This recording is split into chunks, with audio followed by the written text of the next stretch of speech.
I have been building this channel over the past 6 months, and I currently have over 120 videos that range from anywhere from a couple minutes to up to an hour.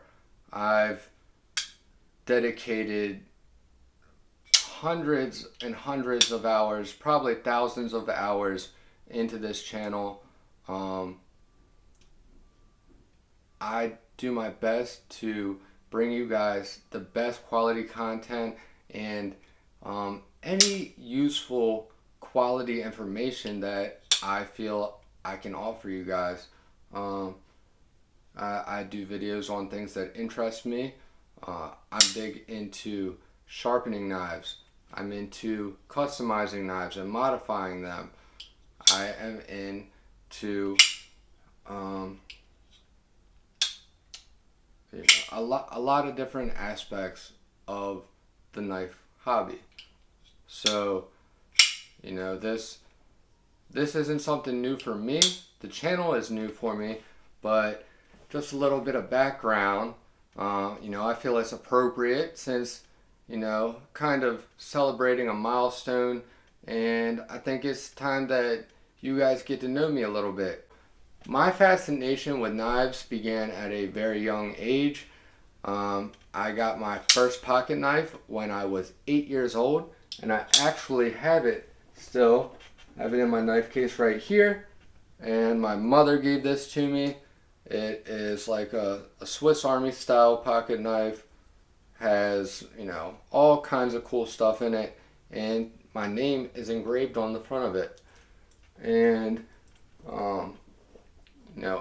after that, my uncle was always into knives, my grandfather was into knives, and my stepfather at the time was into knives. So I had a lot of people that had cool knives around me all the time. And my stepdad at the time was getting the Smoky Mountain Knife Works catalogs. This is back in, I don't know, 20 years ago. And I would look through, he would give me the catalogs, and I would look through the catalogs, and every time I got a good report card or something, I could pick out a knife out of the catalog, and my collection started to grow pretty quickly.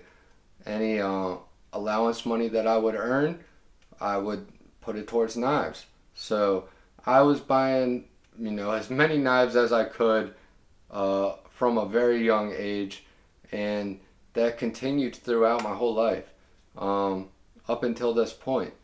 From the time I was 8 up until the time I was maybe 26, I hadn't really stepped into the high-end knife market.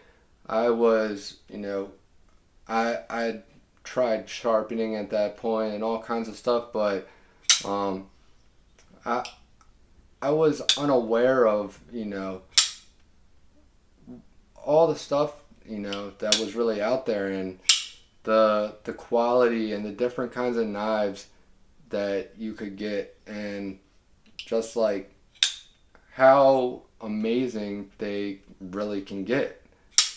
My first venture out of that, knives that you find out at a store, at Walmart, Dick's Sporting Goods, the cheaper knives that are available in a knife catalog. Or my grandfather, he would get the cheaper than dirt catalogs, and I would always look through those. That was the kind of stuff that was accessible to me then. And a couple years back, maybe like 5 years ago, 6 years ago, I got my first Spyderco knife, and that I've always carried a knife, ever since I was a kid. But that's what really kind of changed things for me. So I got a Spyderco Tenacious from Walmart, and I was so amazed and impressed by that thing that I started to look into more Spyderco knives, and there was a big price difference between the Tenacious and all the stuff that looked cool. And for a while, you know, I really wanted to check out a PM2. I just, you know, I started watching knife videos, people like Nick Chapaz, etc., Metal Complex, and you know, I thought the PM2 was just the coolest design ever, and I knew I wanted to get one. So it was a tough pill to swallow. My first PM2 was the all black S30V PM2, and I think I got it off of Amazon, and I paid $160, I believe, and that was the most I had ever spent on a knife at that time.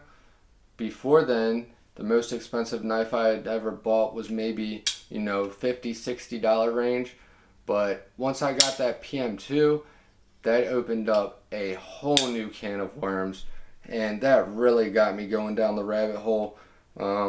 You know, I got the titanium anodized screws for it and the pocket clip, and next thing you know, I'm like, damn, you know, I really don't need another knife that's this expensive, but you know, if this is this good, I wonder, you know, what this other knife is like.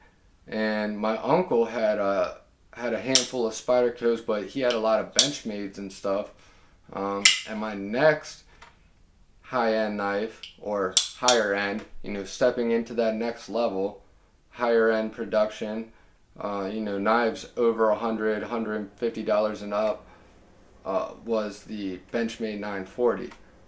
And I think that sucker was like 180 or 190. And I got that for Christmas from my mother a couple years back. And you know, from that point forward, after those first two, they started adding up really quickly. Then I got the Spidey Chef. Then I got the Knife Joy exclusive Spyderco Smock in CPM 20CV. And that was, you know, the first time that I had found out that these different knife dealers actually do exclusives in different blade steels. And that's when I started looking into the different blade steels and researching that and going down that rabbit hole. So it increased very rapidly after that. I got a Benchmade bug out, then I got a Manix 2, and every single knife that I was buying at that time, I had to get hardware for it, a clip, scales, all that stuff. I would spend the amount of money that I could have bought a whole second knife into that knife, just because one thing about me, I have always personalized and customized everything and anything I've ever owned.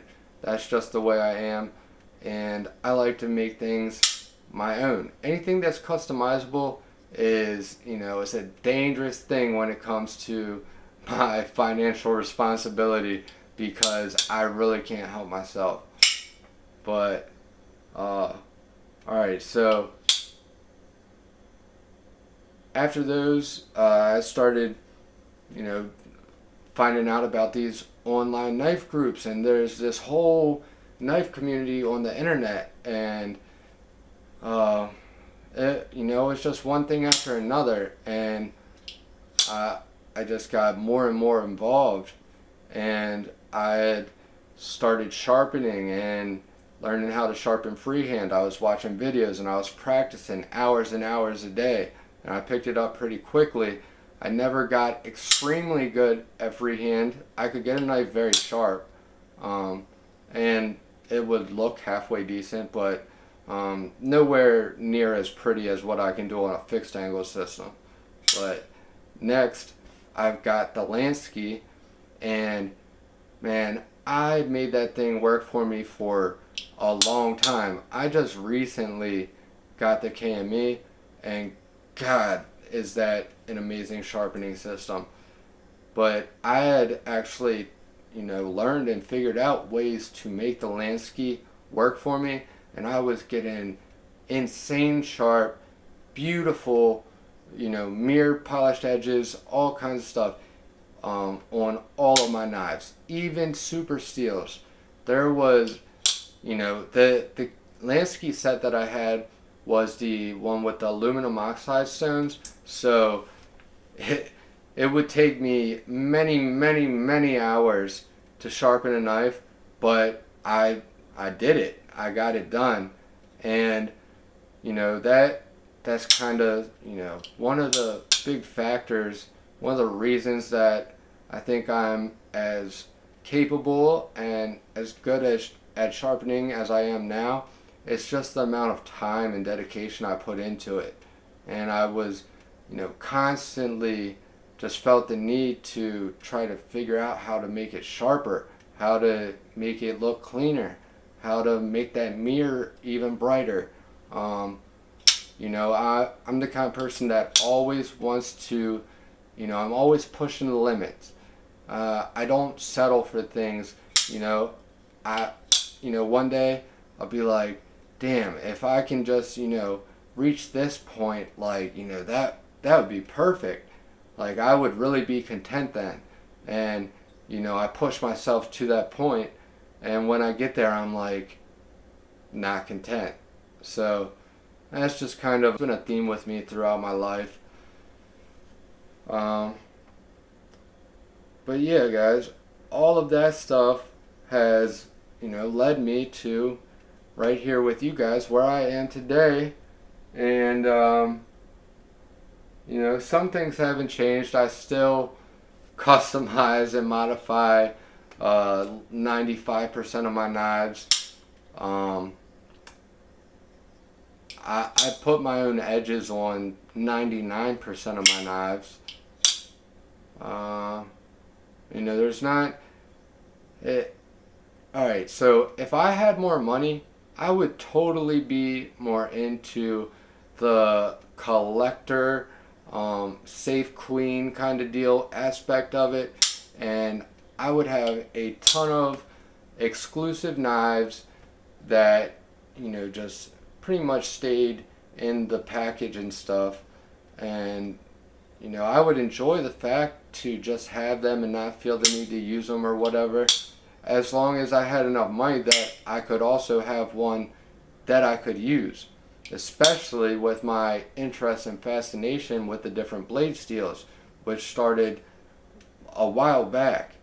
You know, so I've been experimenting and, you know, analyzing these different blade steels and how they perform for a long time now, and that drove the majority of my collection up until a certain point. And that's one of the main reasons why Spyderco is my favorite knife company still to this day, because they really they're pioneers when it comes to bringing new blade steels to market for production knives.